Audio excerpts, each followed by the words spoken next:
Assalamualaikum warahmatullahi wabarakatuh. Di sini saya Abras. Saya akan menjelaskan fungsi dari VoIP dan cara kerjanya. Fungsi dari VoIP. VoIP sebagai media komunikasi jarak jauh dengan memanfaatkan internet sebagai media komunikasi sehingga menjadi lebih ekonomis. Terdapat beberapa fungsi, yaitu signaling, berfungsi untuk menangkap jaringan yang akan dituju sehingga dapat melakukan penyampaian pesan.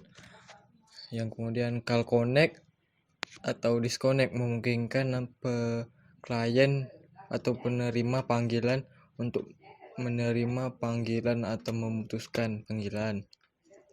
Database service berfungsi sebagai tujuan akhir atau set point endpoint yang harus sujud sebagai penerjemah alamat yang digunakan dalam dua jaringan berbeda.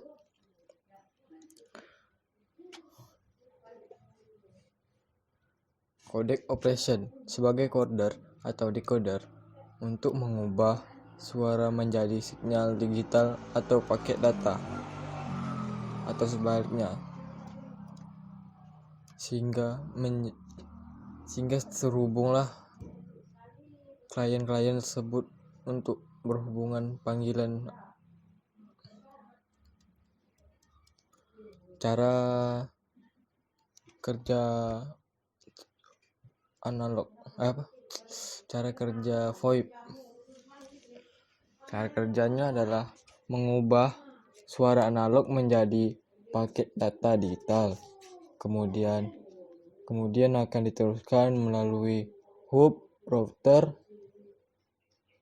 DSL modem dari PC dan dikirimkan melalui jaringan internet sehingga akan diterima oleh alamat tujuan.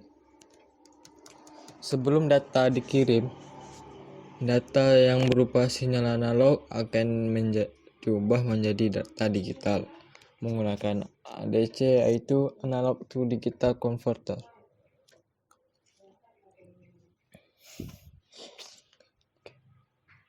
Kemudian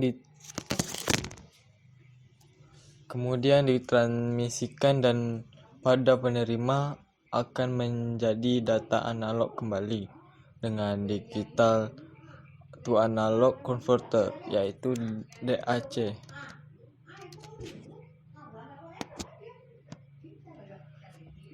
Saya akan menjelaskan secara lengkap contoh cara kerjanya. Terdapat dua klien, yaitu penelpon dan penerima panggilan. Misalnya saat klien atau pengguna melakukan dial atau panggilan ke klien 2 atau pengguna kedua, si klien 1 memanfaatkan server PBX. Si klien kedua menerima panggilan dari klien 1. Pada mikrofon klien 1 menangkap gelombang suara dari klien 1 atau pengirim. Pengirim ini melalui mikrofon PC atau HP.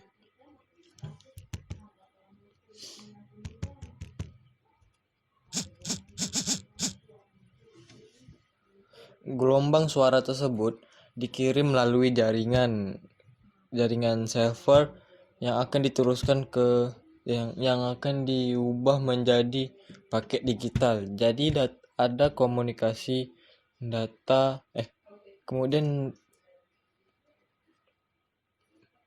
data digital tersebut diubah menjadi suara analog. Kemudian dikirimkan ke klien kedua atau penerima panggilan. Jadi ada komunikasi data atau suara di mana data analog diubah menjadi data digital. Kemudian terjadilah percakapan antara klien 1 dan klien 2. Sekian dari saya. Assalamualaikum warahmatullahi wabarakatuh.